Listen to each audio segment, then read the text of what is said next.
बच्चों चलिए प्रश्न को पढ़ते हैं। निम्न में से किसका पृष्ठ तनाव अधिकतम होता है? जल, ब है जल में साबुन का घोल, सी है जल में अपमार्जक का घोल और डी है जल में ग्लिसरॉल। जब ये पदार्थ मिले हों जल के अंदर तो इसके पृष्ठ तनाव पर क्या प्रभाव पड़ता है हमें बताना है। मुख्य अवधारणा, मुख्य अवधारणा, मुख्य अवधारणा में लिखेंगे पृष्ठ तनाव पर पदार्थों का प्रभाव, पदार्थों का प्रभाव। ठीक है ना। एक पहली बात, पृष्ठ तनाव किसे कहा जाता है? पृष्ठ तनाव कहा जाता है जब किसी द्रव होता है, द्रव की सतह पर उसके आंतरिक अणुओं की, यानी कि द्रव की सतह परतों के रूप में बनी होती है, तो उसकी जो आंतरिक सतह होती है, उसके आंतरिक सतह के जो कण होते हैं वो उसकी ऊपरी परत, जो सबसे ऊपरी परत होती है, बाहरी परत, उस परत पर अंदर की तरफ एक बल लगाते हैं जिसकी वजह से प्रत्येक द्रव की सतह न्यूनतम होने का प्रयास करती है। ठीक है, इस बल को कहा जाता है पृष्ठ तनाव। ठीक है, जो आंतरिक रूप से आंतरिक परत की वजह से लगता है, इस जिसकी वजह से ये एक झिल्ली के समान खींची हुई दिखाई देती है प्रत्येक द्रव की परत, इसको हम कहते हैं पृष्ठ तनाव। ठीक है ना। अब ये जो पृष्ठ तनाव होता है इसके अंदर अगर हम पदार्थ मिला दिए जाएं तो इसके अंदर क्या है कि उन पदार्थों का प्रभाव पड़ता है। किस तरीके से पड़ता है कि इनके मध्य का जो आकर्षण बल है, कणों के मध्य का आकर्षण बल है, अगर वो ज्यादा हो गया तो पृष्ठ तनाव बढ़ जाएगा, अगर आकर्षण बल कम हो गया तो वो पृष्ठ तनाव कम हो जाएगा। अब हमें तीन चीजें दे रखी है, एक तो जल है, एक जल में साबुन है, साबुन या अपमार्जक, और एक जल में ग्लिसरॉल है, जल में ग्लिसरॉल है। ठीक है, जल तो कहते हैं साधारण H2O को, इसका सूत्र क्या होता है? H2O होता है। जल में साबुन, इसको हम कहते हैं कि पृष्ठ का सक्रिय होना।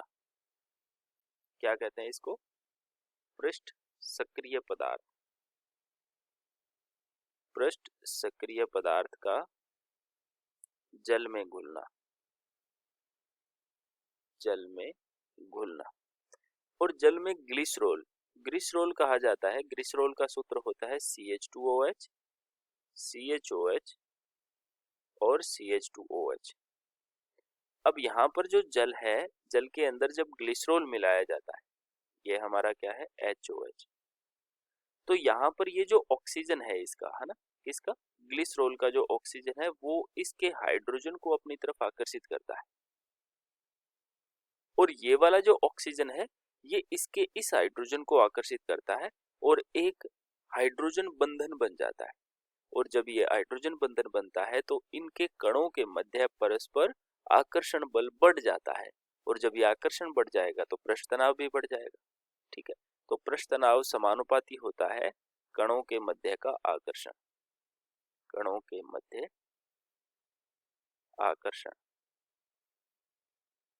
ठीक है, तो यहाँ पर हम लिख सकते हैं, और लेकिन जल में साबुन या अपमार्जक अगर घोल दें तो ये पृष्ठ सक्रिय पदार्थ होते हैं, ये क्या करते हैं? पृष्ठ को मुक्त कर देते हैं, इनके मध्य का आकर्षण बल जो होता है, जल के कणों के मध्य का आकर्षण बल, वो कम कर देते हैं, जिसकी वजह से पृष्ठ तनाव कम हो जाता है, पृष्ठ तनाव कम।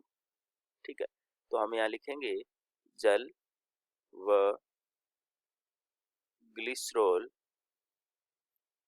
के अणुओं के मध्य, के अणुओं के मध्य आकर्षण बल बढ़ने से, आकर्षण बल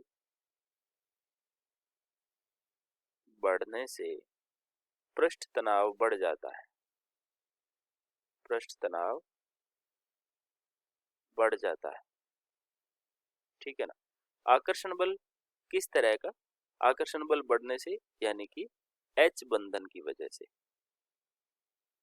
H बंधन की वजह से बढ़ने से पृष्ठ तनाव बढ़ जाता है। तो ये जल में ग्लिसरॉल वाला जो भाग है ये हमारा पृष्ठ तनाव सबसे अधिकतम देगा, डी विकल्प हमारा सही हो जाएगा, बाकी गलत विकल्प है अधिकतम के लिए। ठीक है, आशा करते हैं आपको समझ आया होगा। धन्यवाद।